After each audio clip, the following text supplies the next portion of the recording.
questions? The member for Cochrane South.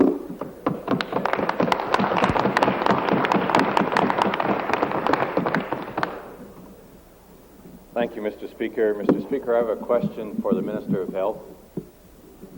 If you are truly concerned about clear and open access to the healthcare system for every resident of this province, and particularly the residents of Northern Ontario, can you tell me why the sick and poor people of Northern Ontario, or those who are sick and don't have $300 readily available to them, are going to the welfare offices for payment of medical travel costs that you're supposed to be paying as a government? Minister? Well, Mr. Speaker, in reply to the question from the honourable member, I can tell the honourable member, and he knows full well, that we do pay costs for medically necessary travel for those people who have to travel extraordinary distances. There are mechanisms in place, Mr. Speaker, to assist those who have difficulty in paying travel costs otherwise, and they are following along in lines of receiving assistance from those other social networks. Supplementary? Well, thank you very much, Mr. Speaker. Unfortunately, that answer isn't exactly accurate. Tens upon tens of Northern Ontario residents are going to welfare offices across northeastern Ontario because this government will not give them financial support to pay their medical travel costs. And you are failing to reimburse those welfare offices. You are failing to reimburse them, you're not honoring the assignments, and the welfare offices are no longer going to accept those assignments and are no longer going to operate under your system. Question. You haven't reviewed it all. What are you going to do about improving it? Minister? Mr. Speaker, the honourable gentleman, I think, would be of great assistance to us all if he would provide us with details of those particular items. He knows full well that we are in the process of reviewing any problems which have developed with respect to implementing the program of medically necessary travel reimbursement for the people of Northern Ontario, and I'll be pleased to receive the details of that so that we can include those in our analysis of how the program might be improved. Final supplementary? Thank you very much, Mr. Speaker. Unfortunately, that answer isn't accurate either. There has been no review of this process. No welfare administrator has been contacted by your department or by anyone else in your office. None. There's been no contact, just a form letter from your old HIP office in Kingston dated April the 7th saying they haven't made a decision on assignments yet. In the meantime, the poor people who can't afford to travel south for medically necessary treatment are being hard done by. They're written out of the system by a conscious decision that we warned you about on November the 27th. Now, when are you going to do your job and make sure the system operates to help the people? Order. Mr. Speaker, we have undertaken, and in fact we are continuing to review the workings of this mechanism. The honourable member from Cochrane South recognizes that we do continually review how these particular programs are being worked on. He knows that. The rest of the people know that we are taking considerable effort to look at any problems which may have arisen. And, Mr. Speaker, I can tell you that it is a concern of the Ministry of Health that, in fact, these mechanisms work well. And I would hope that this honourable gentleman would provide me with the details, specific details that would help us to get on with that particular job. New question? New question? Order. Order. New question, the Leader of the Opposition. Mr.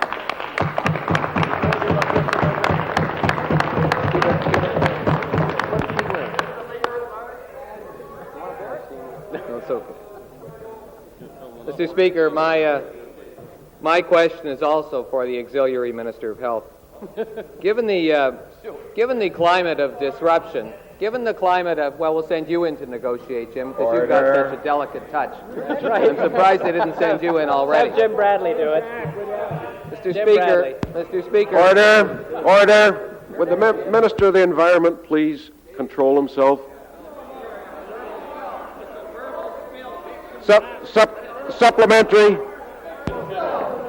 Send in Murray. Mr. Speaker, my question for the Minister of Health is this.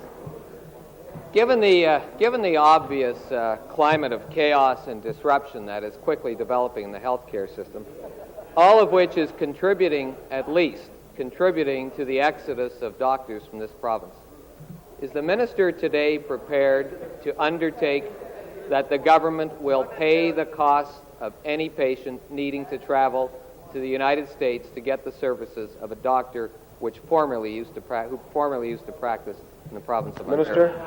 Mr. Speaker, the honourable gentleman knows full well that we will reimburse the patients for their costs on a formula basis with respect to receiving services that they can get only in the United States. He knows full well that if those services are available in Ontario, we will not be reimbursing, that in fact the services being available in Ontario, we will hope that the people will use the services which can be provided here in this province of ours. Supplementary. So the minister is saying that no, they won't fully reimburse, which was my question. No, the government will not fully reimburse patients who will have to travel to the United States to get the same doctors they used to be able to get in Ontario prior to this government coming into office. My question to the minister is this: how can he hold out to the public of Ontario that the system is as accessible as it used to be, given the fact that some of the world's best surgeons will be in the United States and inaccessible to Ontario residents without paying money from their pockets to pay the travel and medical bills in the United States?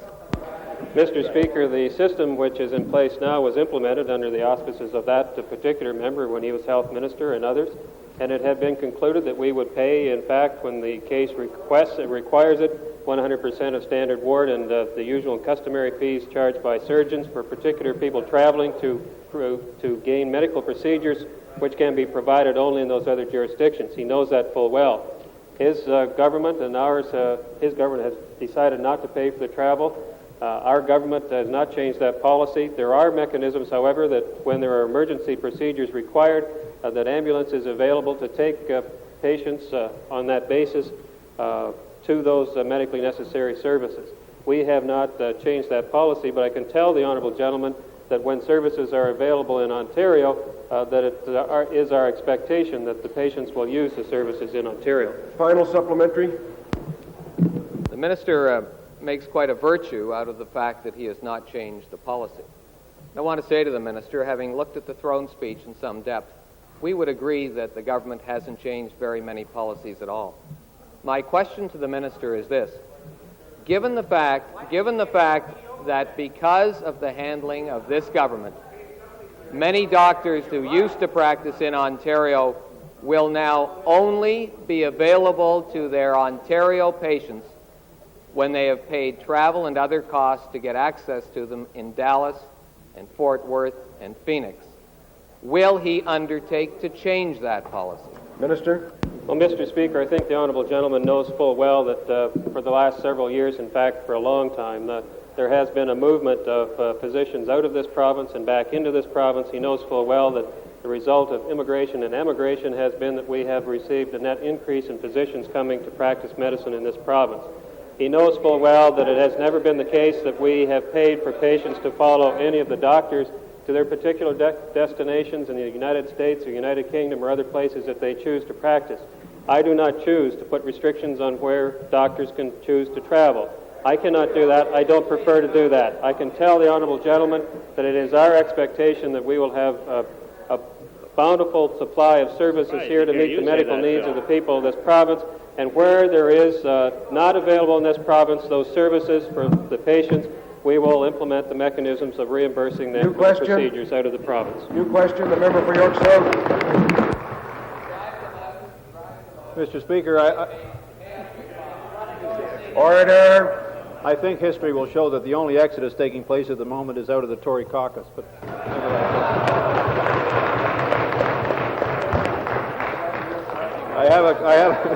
Get out of your party. I have a question, Mr. Speaker.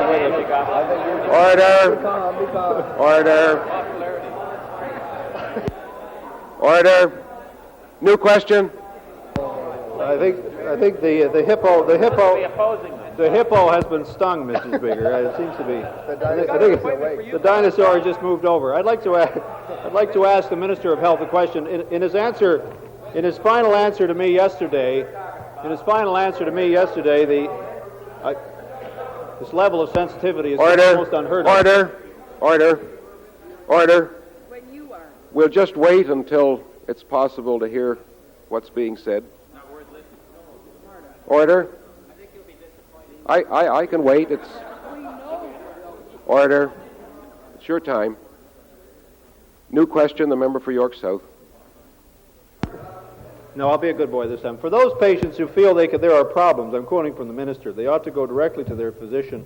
They can go to their physician as they have been told. They can come to me, and I will do my best as well to intercede for those people. I wonder if the minister would not recognize that that is, in fact, simply a repeated invocation of the same spirit of charity medicine, which I think has been so decisively rejected by the people of this province. And I wonder if the minister can stand in his place today and tell us precisely what steps he is going to take to make sure that patients do not suffer as a result of the government's inability to grasp the nettle and bring in an end to extra billing to this legislature. Minister? Mr. Speaker, I have to disagree with the particular gentleman. He obviously doesn't understand the essence of the bill. That has been the mechanism under which we will end that particular practice. And, Mr. Speaker, we have to work under the system which we have to deal with at this particular time. He knows under the democratic process and otherwise that we have certain things available to us, and I am prepared to do my best to work under that mechanism. I can tell the honourable gentleman and others here in this House and the public that we are working through Bill 94, to bring an end to extra billing, and we intend to pursue that. Supplementary? This century? Well, Mr. Speaker, I wonder if the minister is aware of the fact that yesterday in Welland, at a meeting that was attended by his parliamentary secretary and by the member for Welland, Thorold, in our party, in response to a question, his parliamentary secretary said that extra billing would be ended in the province in 6 weeks. Is that in fact the case, and can the minister in fact give that assurance to the people of this province today? Minister? Mr. Speaker, the reply to the honourable gentleman, we have been dealing with this particular matter through negotiations, and I think that it has been honestly reported through the media and other places that we have made progress. It's unusual that we can tell you the precise date, as the Premier said. There is not a precise date, but it's not unusual. It's not unusual to anticipate that progress will be made in several weeks hence. And I can tell the people that we are working very sincerely and very directly towards putting together a package which I think will accomplish those items, and I'm sure that upon passage of the bill that all people will realize that our position is firm and is clear and direct towards ending extra billing. Final supplementary? Well, Mr. Speaker, since the minister has today so clearly and decisively rejected the particular commitment made by his parliamentary secretary, I wonder if he is in a position today to explain why the patients of this province should suffer as a result of the government's refusal to act. Why should delay be the friend of extra billing? Why should it be allowed to continue when in fact the means are there for the government to move and you have failed to move? Minister? Well, Mr. Speaker, we are moving as a government should in this jurisdiction, in this forum. We have introduced a bill on the 19th of December. We have brought that bill forward. It has received second reading in this House. It is now before a committee. Mr. Speaker, we are using the mechanisms which are available to this party, this government, and in addition to the legislative mechanism which is available in a democracy, is the ability to speak and talk and consult and work together constructively with the people like the OMA and negotiate a way that might come to a conclusion with respect to this particular problem. Mr. Speaker, I think that the democratic process is well served by this government. It is well served by the proper forward movement of this particular policy, and we are pursuing that. New question. New question, the member. Order. New question, the member for Riverdale. My question, Mr. Speaker, is for the Minister of Housing. There's another exodus, and it's more serious, and that's the exodus of affordable housing from this province. Since 1981, 8,700 units have been lost in Toronto alone. 629 go on the block tonight, and about 2,700 more will be lined up for tomorrow. This crisis didn't happen overnight, Mr. Speaker. Can the minister justify to this House his failure to act to protect the tenants of Ontario, or does he somehow feel that this brinkmanship is in the interest Minister. of tenants? Here. Mr. Speaker, my honorable friend that it is not a matter of delay why we are not announcing a position that we are taking. It's a matter of discussing it with my colleagues, and in a very short time, I'll be announcing a statement here that will take care of your concern. Mr. Speaker, by way of supplementary, it's the discussion that concerns me. Let me quote today's Star. A freeze has been put on hold, apparently because of internal bickering in the Cabinet. Those bickering most, Mr. Speaker, are the Attorney General and the Treasurer of Ontario. The Treasurer of Ontario told a Toronto alderman... Order.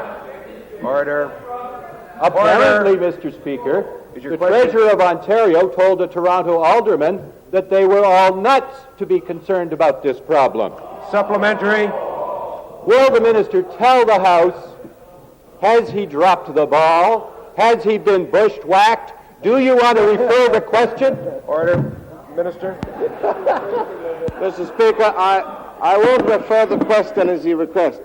Let me state this from the onset, Mr. Speaker, that this issue is a very serious and a very sensitive issue.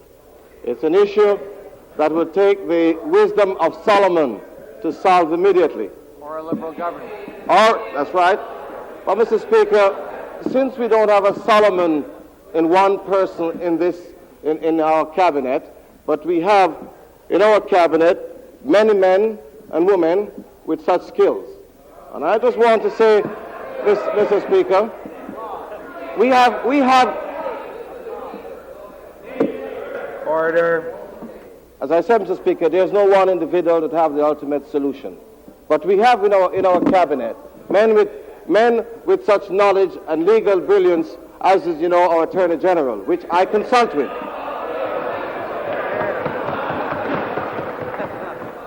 And, Mr. Speaker, we have such sensitive, social conscious members as a woman like Lily Monroe, which I also consult with.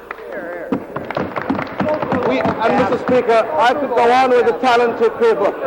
And the Dean, Mr. Speaker. Order. The Dean. Order.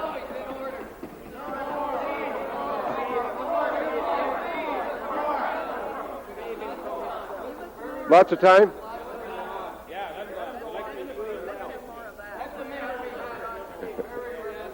Order.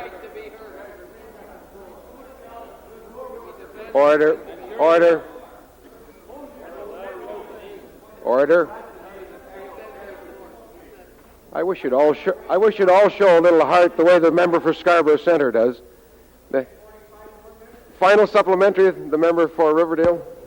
Tenant leaders, Mr. Speaker, whose participation in the Rent Review Advisory Committee the minister has lauded as historic, say that they will not support the new rent review policy that they have helped develop in the absence of controls on condo conversion, demolition, and co-ownership schemes.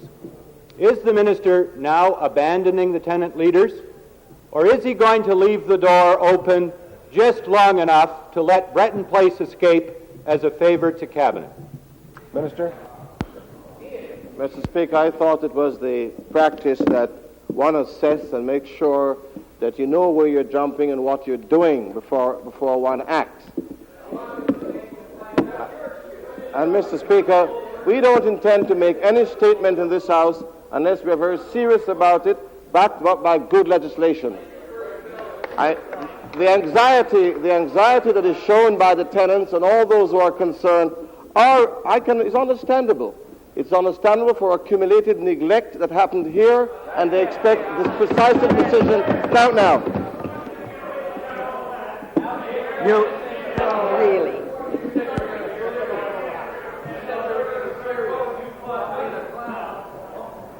New question, the member for Sudbury. Well, Speaker, to the minister, since it's obvious that the condominium conversion bill is not going to come in today, can you tell us whose rights you're going to protect? Are you going to protect the rights of the tenants to have affordable housing, or are you going to protect the rights of an individual to own property? Minister? Not at all surprised, Mr. Speaker, that member had asked me that question. We are a government that is sensitive to all and to be fair to all, not to one side or the other. And that is why I'll take that time. Supplementary? Mr. Speaker, to the Minister, I think that the housing critics in this House and the House have been quite fair to you, given that you haven't answered practically any question we've asked you in 10 months. Now, isn't it true, Mr. Speaker, that the assured housing policy that you announced with such fanfare late last year is now beginning to crumble, and that you don't have the influence to push affordable housing through the Cabinet at the present time? Minister? Mr. Speaker, if 6,700 social housing that was approved under our government is a crumbling housing policy, I don't know what you're calling crumbling. That is more social housing that will be built over 3 years that your party have done. If you're we are very committed to our program, and we know it will be successful.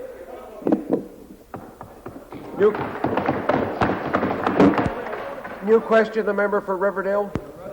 Back to the Minister of Housing, Mr. Speaker. Mr. Speaker, surely the Minister realizes that government policy must not only be right, it must be timely. Will you pick up the phone today and call Toronto City Council and ask them to hold off hearing Breton Place while you get your act together? Mr. Speaker, I thought that my honourable friend would know that we don't govern like that. I would take...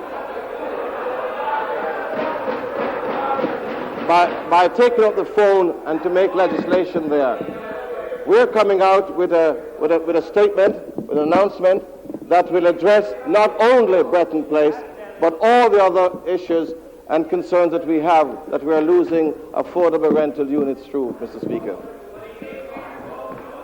Supplementary? Mr. Speaker, I might remind the Minister that it didn't cause the municipal politicians any concern about picking up the phone and calling you and asking you to hold off with your policy. Don't you not realize that while you dither around trying to sort out power structures within the Cabinet, that tenants are in extreme anxiety all across this province? Minister? Mr. Speaker, there's no dithering around at all. As I said, consultation to you may be seen as dithering, my honourable friend. It is a way in which we can, as I said, get a very comprehensive and a very fair policy coming out. There's no dithering at all. I know how anxious you are. I ask you to be patient, and we will address those concerns. You question? You question, Speaker, the member for Sudbury? Through you, a question for the Minister of Housing. Minister, in the calculation of capital improvements by the landlord, how will sweat equity be factored in? Minister? Mr. Speaker, I'm glad that the members seem to have gotten around reading the report from the tenants and landlords. I would say to you, and you could also join there, Phil, to come to the committee and put your concerns, and we can answer all those questions. You'll have all your time there to address that. Supplementary? Supplementary, Mr. Speaker, through you to the Minister. Minister, what does the member who raised the whole question of the elderly women from Sherwood Avenue who are being evicted because their units are being renovated from within, but they're really being demolished from within? They have nowhere to go. And this week in this House, you made some very strong statements indicating you were going to bring in legislation to cover condominium conversions, you're going to cover co-ownership, you're going to cover demolition. When are you going to get down to business of housing in this province? Minister? I thought the member was awake, Mr. Speaker. We got down to the business of housing a long time ago. On December the 16th, Mr. Speaker, we announced one of the most comprehensive housing policy.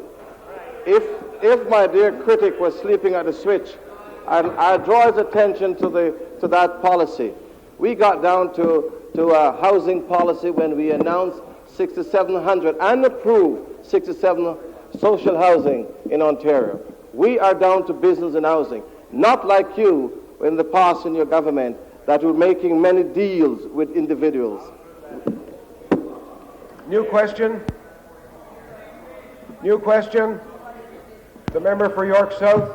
Monsieur le Président, j'ai une question pour le ministre responsable pour les affaires francophones. Order. A point of privilege. You know, I think that business about making deals with certain individuals, that kind of an accusation thrown out in this House is very serious. And I would ask that the minister either withdraw that statement or explain it.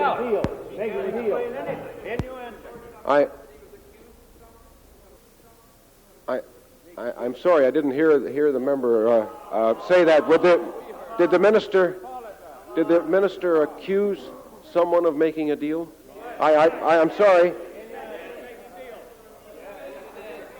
If he didn't, order. Order. Order. Order. I will look at Hansard. I will look at Hansard. New question, the member for York South. Oui, Monsieur le Président, j'ai une question pour le ministre des Affaires francophones. J'aimerais, si le ministre pourrait nous expliquer pourquoi la législation exclut et les municipalités et des conseils locaux et peut-être le problème le plus important, comme le ministre le sait très bien, les établissements psychiatriques. Est-ce qu'il peut expliquer de telles exclusions dans la loi? Minister? Monsieur le Président, je crois que le chef du troisième parti va repenser sa question due au fait que les municipalités présentement peuvent offrir des services en français ou en anglais. La loi municipale prévoit de telles choses et on encourage les municipalités de passer leur projet de loi ou de même de dérouler, que la réunion de conseil soit déroulée en français. Alors, présentement, les municipalités ont le droit de présenter des services, d'offrir des services, et même je les encourage, non pas avec ce projet de loi, mais la loi qui existe présentement dans le Municipal Act, de continuer à se prévaloir de services et de les améliorer. En ce qui concerne les institutions psychiatriques, Monsieur le Président, je crois que mon collègue reconnaît la difficulté présentement que dans le nord de l'Ontario, nous avons la difficulté à avoir des psychiatres de langue anglaise, des anglophones pour servir le nord de l'Ontario. Alors, je peux assurer mon collègue, Monsieur le Président, que les efforts de la Commission et les efforts de mon office vont peut-être assurer à des francophones à se former dans les institutions, dans les universités aussi bien que les collèges, pour servir la province de l'Ontario et les francophones de la province d'Ontario dans leur langue, une fois la formation de ces gens-là. Est-ce que le ministre ne comprend pas exactement ce problème? Et puis, je crois que nous avons une différence de point de vue, de philosophie assez importante. Est-ce qu'il ne comprend pas que la reconnaissance des droits en ce qui concerne les services psychiatriques, que la reconnaissance d'un droit de la part du gouvernement et de la part de cette législature donne une pression encore plus importante pour que nous résolvions exactement ce problème de manque de services en français. Et à moins qu'on ait une garantie dans la loi que nous aurons toujours le délai et toujours le problème de manque de services, parce que c'est un problème qui va aux années 50, aux années 60, aux années 70. On a présenté les rapports à Danse sur cette question, et jusqu'ici, le problème n'a pas été résolu. Et je dis au ministre je lui dis aujourd'hui que nous allons avoir une bagarre sur cette question parce que ça représente une différence de point de vue assez importante. Monsieur le Président, je crois que je suis prêt pour la bagarre. Et puis, les amendements que vous voulez apporter, Monsieur le chef, je suis prêt à les écouter, même à m'encourager à développer d'autres façons de hâter ces services-là. Alors, je suis prêt à vous écouter et apporter des amendements. Acceptez que, Monsieur le Président, je dois assurer le chef du troisième parti que dans les secteurs, dans les districts désignés, on a droit à des services de psychiatres. Maintenant, ce ne sont pas tous les secteurs, tous les districts qui sont désignés. Mais dans les secteurs désignés, vous allez pouvoir vous prévaloir de services de psychiatres de langue française. New question, the member for Haldimand Norfolk. I have a question for the Minister of Agriculture and Food, and I am concerned over comments made by the Ag Critic for the official opposition and the legislation. Order. I'm sorry, I can't allow the member to address a question because he is the parliamentary assistant to the Minister of Agriculture and Food. New.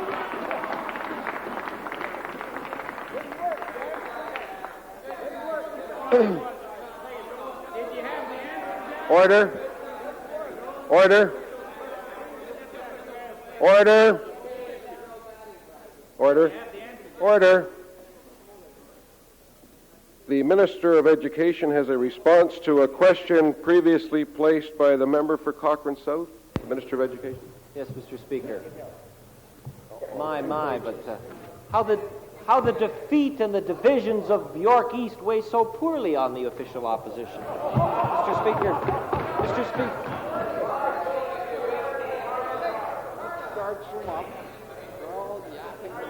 Mr. Speaker, through you to...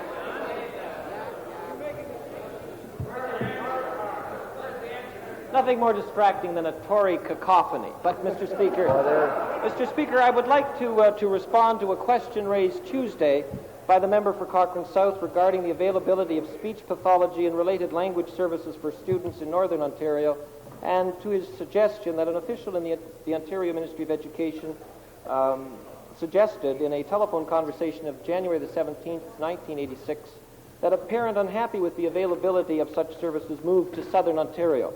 Mr. Speaker, I have spoken with the official in question, Mr. Don Werner of my ministry, and he has assured me most emphatically that he at no time made the statement attributed to him by Mrs. Grant.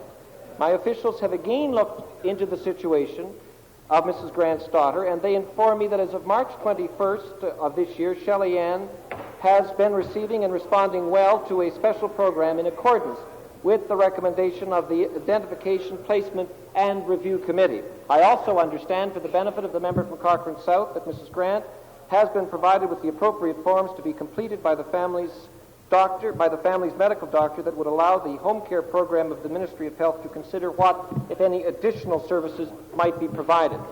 On the question of the availability of speech pathology and related language services, I agree with the honourable member from Cochrane South that this is a problem affecting many communities throughout Ontario, particularly in the north. I do note, however, significant progress has been made in providing these services through the implementation of Bill 82 and through the efforts of home care programs within the Ministry of Health. The solution to the shortage of speech pathology and related issues involves the training and education of more people in this field, again, especially in the north.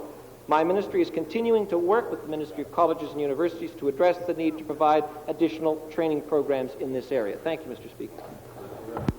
Order. Because of the length of the response, I'm going to have to add a minute to the question period that I believe should have been given during ministerial statements. The order. Member for Brantford should control himself. The supplementary, the member for Cochrane South. Well, Mr. Speaker, I can assure the minister, I can assure him that Mr. Werner made those statements. And secondly, it's not a question of filling out an application form. This child has been receiving speech therapy services from the Porcupine Health Unit in her preschool years. It's a question of translating that service into the special education setting for primary schools in Northern Ontario. And will the minister abide by Memo 81 that was signed in the fall of 1984 between yourself, the Ministry of Health, and the Ministry of Community and Social Services, and provide those services which Northern Ontario boys and girls have the right to under law to the people of the North? The honourable member that I can assure him, after a lengthy discussion with Mr. Don Werner, who assures me that he had several conversations with Mrs. Grant, who indicated to Mr. Werner throughout those conversations that she felt satisfied with the advice provided, that Mrs. Grant's daughter is, as of this moment, receiving the full program recommended by the IPRC. And that, Mr. Speaker, is the reality, and I want the honourable member and the House to know that. Reality, Mr. Speaker. She is receiving special education instruction. Order. It's not a point of privilege. Order. I appreciate all the help. However, I'll do it myself. The new question, the member for Nipissing. Speaker, I have a question from the minister who says, quote, anyone who has problems with the healthcare system should come directly to Elston for help. To the Minister of Health. Last year, the North was successful in attracting a second ophthalmologist to North Bay, and a third could be on the way. The decision for both to relocate in the North was premised by the Ministry's promise to provide essential ophthalmology equipment to North Bay Civic Hospital. Can the Minister explain why he has reneged on this commitment and how his actions will improve accessibility in the North when instead of 3 ophthalmologists, North Bay shortly will have 1? Minister? Well, Mr. Speaker, I will undertake to look into that particular question and report back to the member. I can tell the member that we have been pursuing means by which we will have instructed people to improve equipment allocations to locations in the North. I don't know particularly about this particular one. I will get back to the member on that. Supplementary? Yes, Mr. Speaker, by way of supplementary, can I, since you don't know how you're going to do it, let me quote from your statement last year. Capital and operating funds will also be made available to help equip facilities which the specialists will need. Can I also indicate, by way of supplementary to the Minister, that the Chairman of the North Bay Hospital Commission wrote to the Minister requesting action last January. I wrote to the Minister requesting action last February. It's not a new issue. You've had 3 or 4 months to look into the matter, and I've read you the statement where the money is there. Will you now provide the funds? Are you saying the program doesn't exist, as your ministry seems to be saying? And when can North Bay and Dr. Bowen expect even an acknowledgement of their January letter? Minister? Mr. Speaker, I told the member that I would look into the particular question that he raised about North Bay. I told the member that we have a program putting in place with respect to that. Well, Mr. Speaker, I told them that I will report back to them, and I will report back to them with respect to that one. New question, the member for Hamilton Mountain. Thank you, Mr. Speaker. I have a question for the Solicitor General. Order. I have a question for the Solicitor General. The Minister told the House yesterday that a nuclear emergency plan for Pickering had been developed and was in place. But there appears to be some serious flaws with the program. The plan appears to depend on local radio and cable stations and police vehicles with loudspeakers in order to alert the community in the case of an emergency. But there is no mechanism in place to trigger people's attention to the fact that they should be tuning in and getting instructions on what actions to take. As well, the plan has identified evacuation centers and routes which people should take to get to those evacuation centers, but nobody in the community is aware of those kinds of details at all. Will the Minister ensure that a trigger mechanism such as the possibility of sirens, which are the mechanism used in most emergency programs of this nature, are added to the plan? And will he also ensure that an educational package... Order. The member's asked a question. Minister? Mr. Speaker, to the honourable member opposite, I can assure you that in the very near future, they have an opportunity to look at all the complete details of the provincial emergency nuclear plan, and you'll find what I consider to be adequate means of informing the public. The means used in post-war years of the sirens has not proven to be effective because of maintenance problems, and we believe that we do have an effective means of communicating to the public the need for the implementation of such a plan. Supplementary?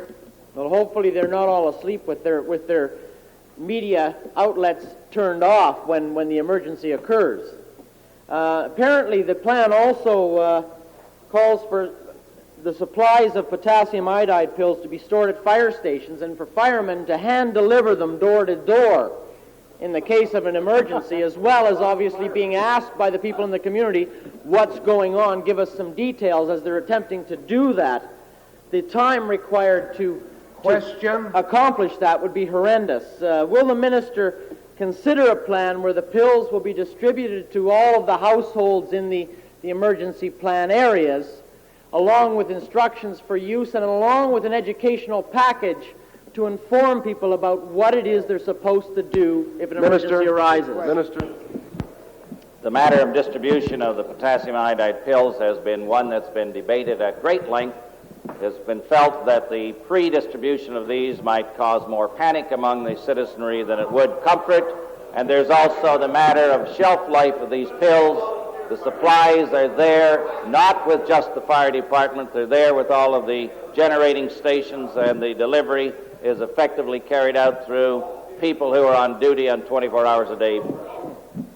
The Minister of Colleges and Universities has a response to a question asked previously by the member for Burlington South. Mr. Speaker, I know the member is or is not. Look, there he's on his way. Mr. Speaker, yesterday the member from Burlington South raised a matter with me concerning the posting of advertisements for the Ontario Public Service Internship Program within my ministry. I said at that time in response that I would have my officials look into it on an emergency basis, and if there were any element of unfairness, I would have the situation remedied immediately. I did indeed do that, and I found that the member was indeed right, that these postings had not been advertised in every post-secondary institution in the province. I then took steps to delay the closing of the competition for 2 weeks and ensured that the positions would be advertised in all those institutions which had not received notice of the postings. I note, however, that the member, in his great concern for students, has issued a press release stating that I, as a minister, had rejected fairness as a matter for this competition and said that I had rejected categorically leaving the competition open. I'm wondering if the member from Burlington South, in his interest of fairness and ensuring that these students now know that the competition has been extended for 2 weeks, he would be interested in issuing yet another press release. Supplementary. Thank you, Mr. Speaker. I'm pleased to see that the minister did, although catching the selective invitations of the various ministers of this government, did not succumb to selective hearing, that he did get to the bottom of the matter so quickly.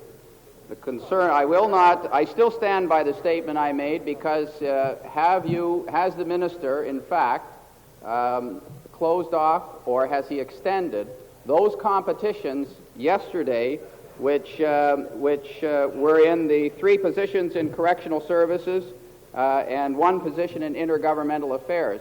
And would the minister specifically look into the postings by the Minister of Housing, which I found particularly objectionable, given that the minister was able to circulate those closed competitions to his... Order. Minister? Well, Mr. Speaker, I'm not responsible for the postings, the advertisements of competitions and other ministers. I simply rhetorically asked the member the question whether this press release that he's issued was issued before or after he asked the question, and I encourage him to spread the word that the competition has been extended, because in the interest of students, that is the only fair thing to do. New question. The member for Oakville. Thank you, Mr. Speaker. I have a question for the Attorney General.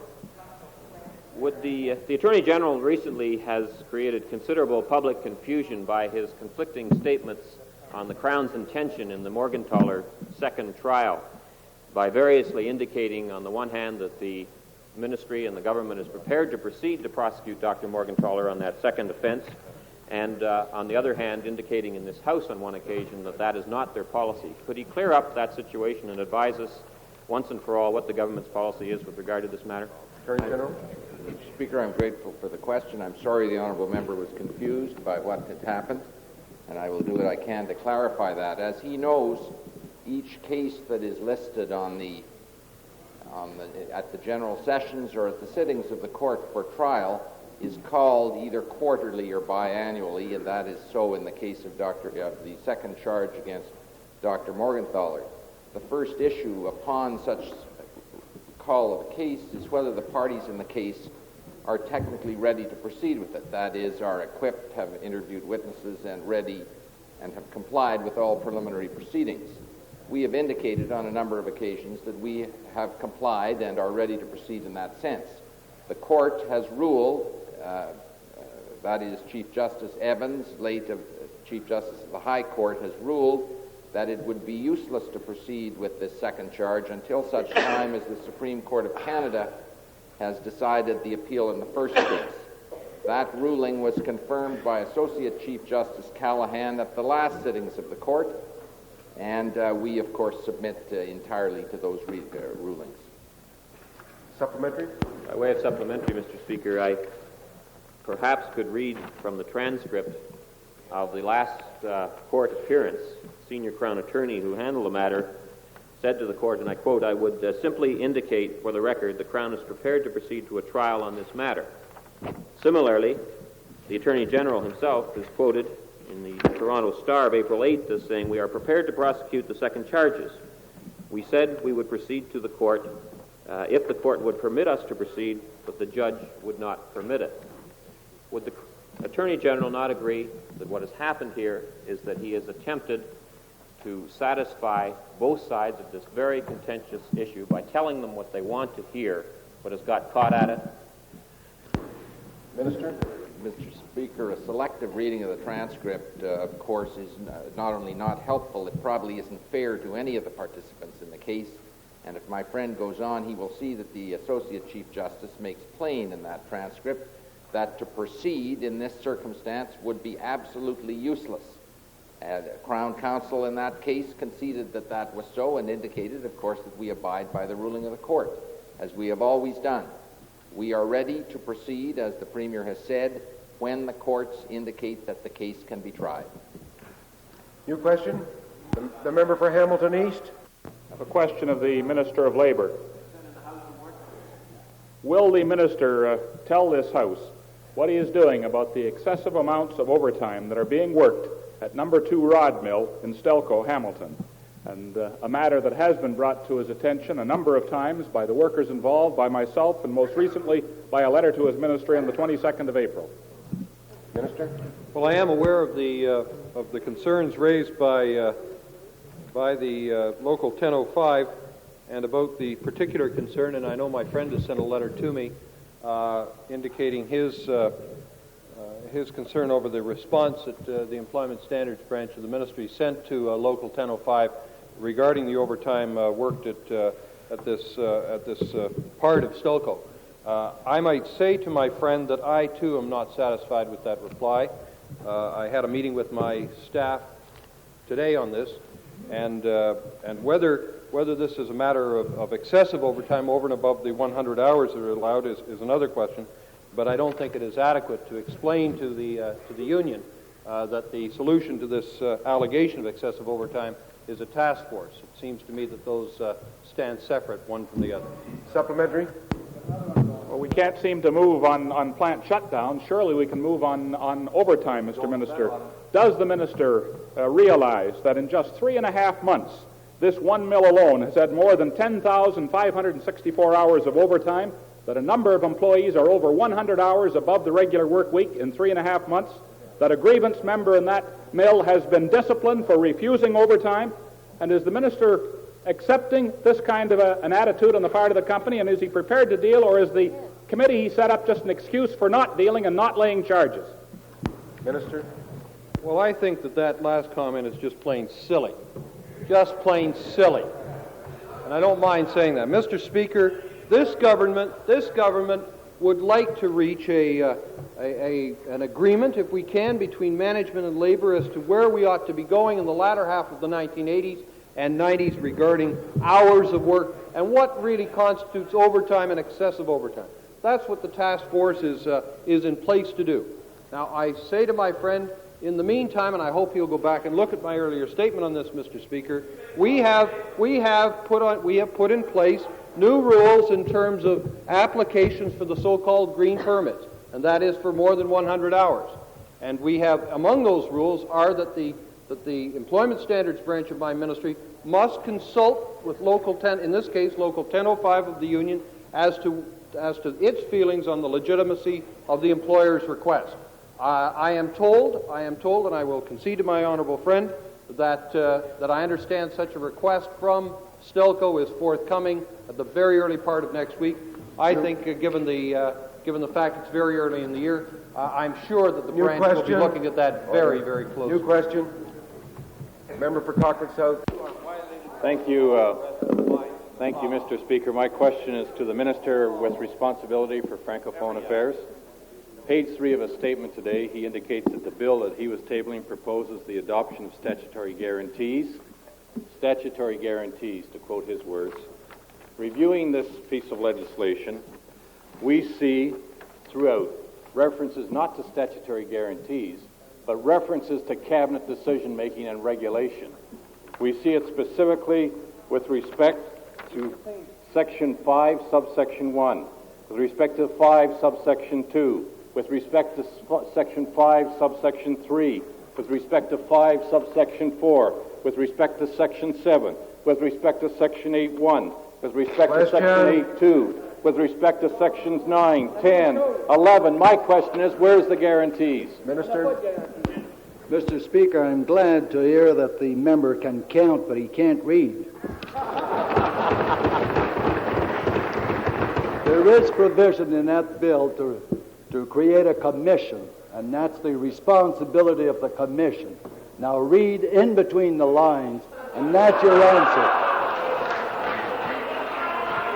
Between the lines, there's nothing between the lines.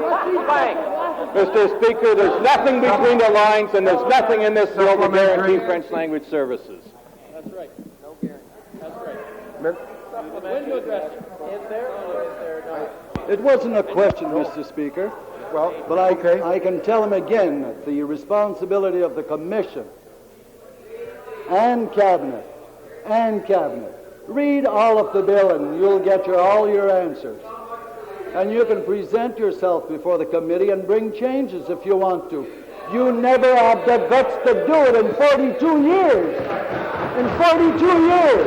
And now you're criticizing us. Order. You never had the guts. Order. Order.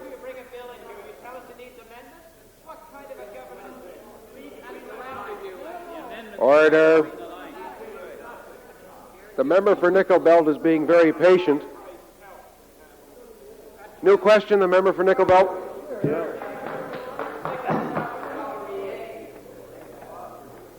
Speaker, I have a question for the Minister of Natural Resources concerning his intention to impose regulations on our wilderness parks that will govern activities in those parks. Why is the minister so intent on imposing inadequate and inappropriate regulations on our parks, regulations that are opposed by groups like Parks Canada, the environmental groups, the general public, matter of fact, members of his own cabinet, as I understand it? Why is he so intent on rubber stamping a parks policy that's inadequate, that was suggested first by a previous minister from a previous government? Minister?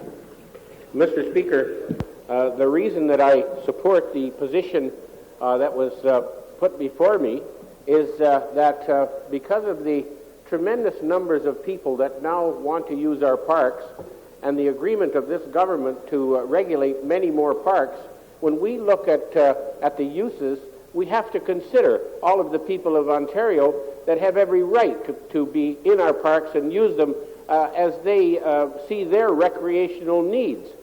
We have, in fact, addressed ourselves to those areas where we would have complete wilderness parks for those people that enjoy that kind of involvement. We would not have designated so many parks if we hadn't taken into account all those uses. And I do think that the member and all members of the legislature, and yes, my cabinet and my caucus colleagues, are going to play a role in deciding where we go with the regulation of those parks. Supplementary? That's a very strange response, Mr. Speaker. Could the minister tell us if he really believes that in a wilderness park, and I stress that this is a wilderness park, not a day-use parks that I'm referring to, that it's appropriate to have logging, mining, trapping, hunting, tourist operations, and hydro developments? Do you think you can have a wilderness park worthy of the name and have those activities going on in those parks? Minister?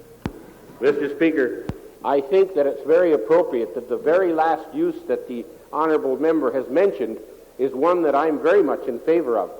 And when we look at the threat around the world, and you're looking at me as Minister of Energy as well, to look at other ways to generate power, we can't have it both ways.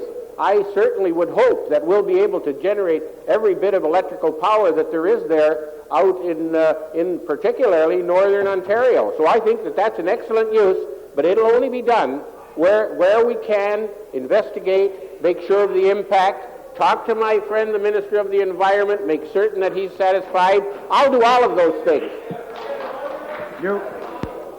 New question, the member for Cochrane South. Thank you, Mr. Speaker. I'd like to go back to the minister responsible for Francophone issues. And I've been carefully reading between the lines. And maybe he can help us. Can he indicate what sections in his legislation fall within the guidelines of statutory guarantees, as he stated today? What section? Read it out, please. Mr. Speaker, I made a statement. I made a statement today that the bill would be introduced. It hasn't been introduced. I don't have a copy before me. I made a statement this afternoon. Don't have it yourself? Supplementary. Order. Mr. Speaker, I'm tempted. Supplementary. Mr. Speaker, I will send it over to the minister. I am tempted to not only read the bill, but read between the lines for the minister, if that's what he needs to properly answer the question. He's the one that made the statement today that he was providing statutory guarantees. Is he now saying he doesn't know what they are? Minister? Come on. Mr. Speaker, that's not my answer. My answer is that I will be introducing the bill later on this afternoon. That was my answer. New question, the member for Lakeshore. Mr. Speaker, I have a question for the Minister of Housing. Some months ago, the Ministry embarked upon a program of purchasing houses on McClure Crescent, which are situated on radioactive soil. And my question for the Minister is, why, having by their purchase acknowledged the existence of radioactive soil, his ministry is now renting out the houses that they have purchased and taking advantage of people's desperate need for housing to house families in homes from which other families have left because of the problems. Minister? I didn't get the question, Mr. Speaker. I don't understand the question. Is your ministry... Order. The member for May I Lakeshore. repeat my first question, Yes. Mr. Speaker? Why is your ministry putting on the market for rent the homes on McClure Crescent that you have purchased because they are built on ground where radioactive soil has been discovered? Minister? When we gave, Mr. Speaker, the option to the people in McClure, the option to sell their, or for us to purchase their house on McClure, it was not in recognition that the soil was dangerous. We gave them an option, Mr. Speaker. Order. To an option. Order. I guess you've answered the question. That there was a supposed supplementary, and that was out of order. Is there Supplementary, the member for Lakeshore. Thank you, Mr. Speaker. May I ask the minister why he has not taken advantage of having some of those homes vacant as a result of his purchase to remove the contaminated soil? That'd be a thought, Alvin. Mr. Speaker, as you know that, as I said, it gave those people an option.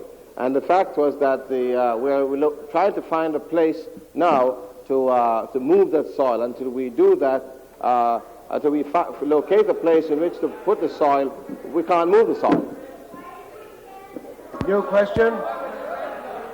New question, the member for Cochrane South. Yes, thank you, Mr. Speaker. Again, to the Minister with responsibility for Francophone affairs. I've now given him a copy of his own kit. I've even underlined the sections for him that I was referring to. Can he now tell the House where the guarantees are? Minister?